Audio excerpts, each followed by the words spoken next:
Our breaking story today, it serves as direct evidence of the profound difference between the protectors of the Epstein victims and the protectors of the president who parties with pedophiles. It comes from CNN just hours ago. Earlier today, features Chris Murphy, Senator Chris Murphy, who just lays out the cold hard truth as complicit Republicans have been scrambling and running for cover. Why, check out the vocal tension and the pip squeaker of the House, Mike Johnson's most recent squawk. Any reaction to Leader Thune seeing the bill without adding amendments or changing it? I'm deeply disappointed in this outcome. I think I'm told I've been at the state dinner. I don't know. I was just told that Chuck Schumer rushed it to the floor and put it out there preemptively. It needed amendments. I just spoke to the president about that. We'll see what happens. So do you think he may veto it? You say you spoke to the president? I'm not saying that. Is he supportive of it in its current form? We both have concerns about it, so we'll see. I was standing there with the Crown Prince. We couldn't talk. Are you frustrated in the majority leader? Are you upset with the majority leader? Okay, so just yesterday, Trump quietly signed the bill to release the Epstein files, and Pam Bondi has set up her clear game plan to deflect and distract and protect not the victims, but, of course, this guy.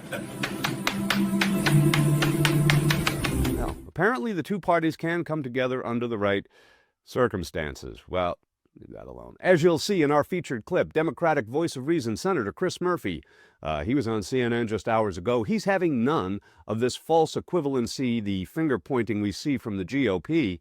This is what adults say. We're going to show it to you right after this quick bit of backstory. Overnight, President Trump saying he's now signed the bill to release the Justice Department files on offender Jeffrey Epstein after near unanimous pressure from Capitol Hill.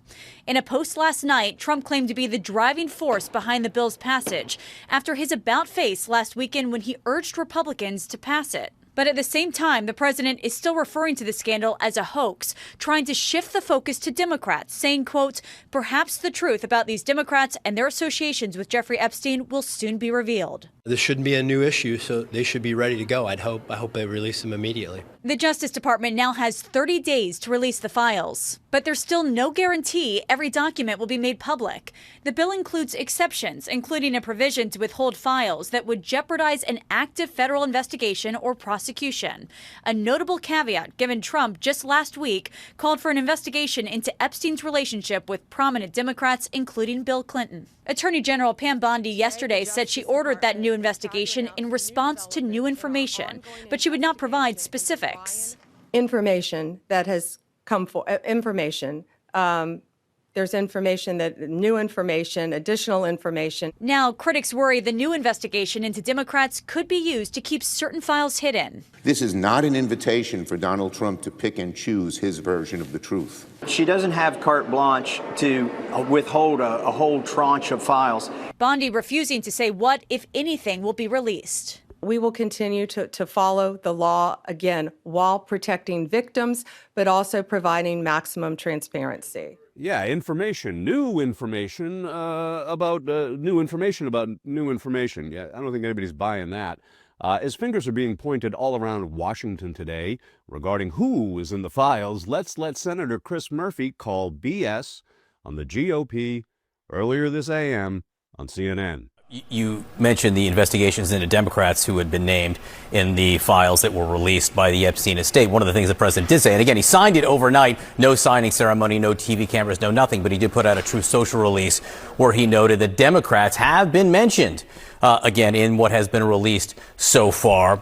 What if there are more names connected to the Democratic Party that come out as a result of this?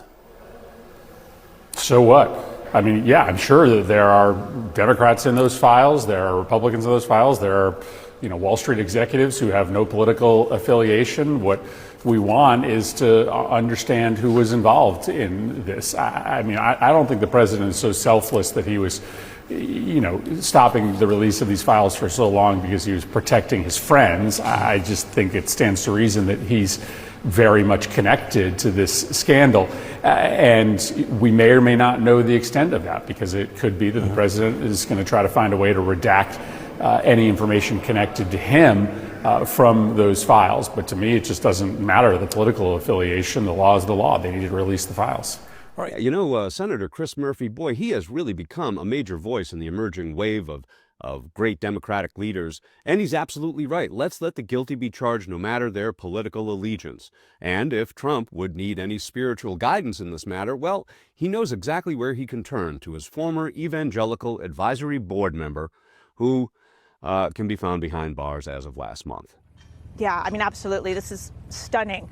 Robert Morris, the founder of one of our country's largest churches and a former spiritual advisor to President Trump, has been sentenced to 10 years. The first 6 months he will serve behind bars here in Osage County. The remaining 9.5 years will likely be served as probation.